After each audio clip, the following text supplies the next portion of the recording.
Ya se subieron los 13 episodios de la primera temporada de Los Tres Caballeros. Y ahora nos estamos preguntando, ¿va a haber una segunda temporada?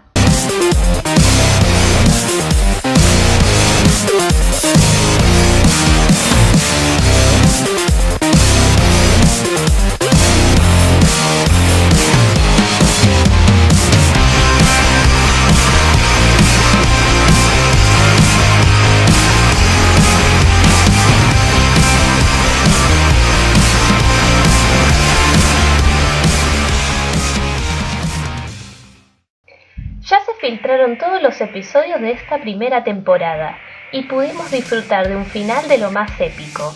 Una batalla cargada de emoción y tensión, donde pudimos ver a los tres caballeros con sus armaduras legendarias y hacer frente al villano principal. Alguien en los comentarios me comentó que en mi reseña no hablé de los villanos, pero la verdad que decidí dejar de lado ese tema para no spoilear mucho de la serie y que los espectadores lo vieran por su cuenta. Pero ahora que terminó la serie les voy a dedicar un apartado. El barón von Shelgus es un excéntrico millonario y presidente de la Fundación Quackmore, quien a su vez es descendiente del Lord Fildrake Shelgus, el villano principal, un hechicero ancestral que estuvo condenado para toda la eternidad en un cetro de oro, sellado por los tres caballeros originales.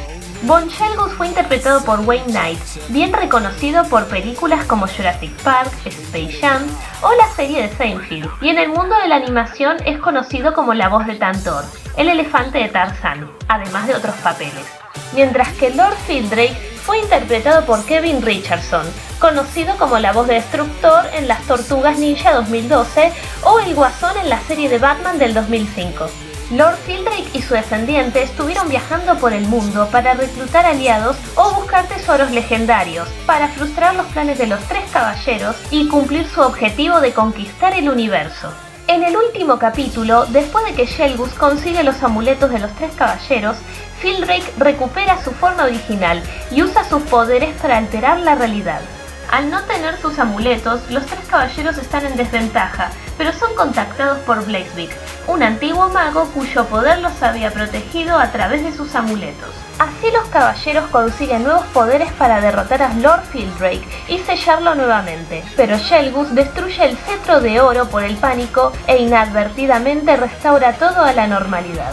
Y no solo eso, sino que descubrimos que la presidencia del Instituto Quackmore le correspondía a Clinton Coote, el bisabuelo de Donald, y por herencia ahora Donald es el presidente del lugar, dejando expuesto a Shelgus y escapando del lugar. Pero para su sorpresa, Lord Fildrake está atrapado dentro de su cuerpo, y le advierte que ahora irán a la casa de un viejo amigo que puede ayudarlos. Y ahí termina la temporada. Hay varias especulaciones respecto hacia dónde se dirigen los villanos y quién es el amigo del que Fildrake habla. Algunos suponen que se trata de Baba Yaga, un personaje del folclore eslavo que tiene apariencia de una anciana feroz y deforme, y según la leyenda vive justamente en una casita de madera en una montaña. Sin embargo, otros especulan que podría tratarse de Mágica de Spell, la famosa pata bruja de los cómics de Tío Rico y la serie de Pato Aventuras, porque ella también vivía en una casa aislada en una montaña. Y por último, y en menor medida, aunque es una teoría interesante, podría tratarse de Merlock, el villano de la película de Pato Aventuras, El Tesoro de la Lámpara Perdida, puesto que al igual que Fildrake es un hechicero ancestral, y ya había sido reciclado como villano para el videojuego del Pato Donald, Quack Attack. En cuanto a calidad, siento que el episodio estuvo bastante bien. Buena animación, buena dirección, la reaparición de casi todos los personajes de episodios pasados y un final abierto pero redondo.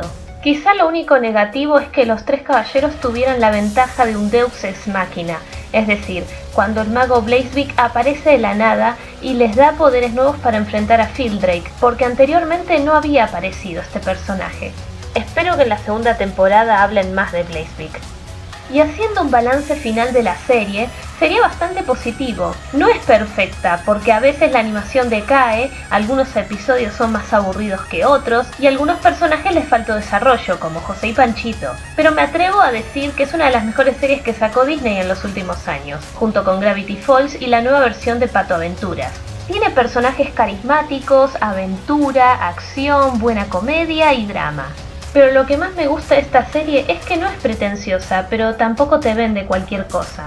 Últimamente vemos muchas series animadas que pretenden más de lo que pueden, que quieren transmitir mensajes o ideologías pero de forma errónea, o los guionistas se creen dueños de la verdad, o simplemente quieren mostrar comedia estúpida. Pero con La Leyenda de los Tres Caballeros no pasa eso. Es simplemente una serie de aventuras que busca entretener al público y rescatar un trío de amigos que parecía olvidado, pero que el año que viene va a ser su regreso triunfal. Y no solo con esta serie.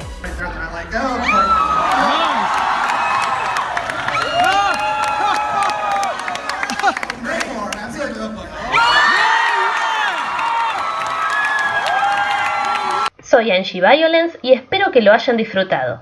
Nos vemos la próxima.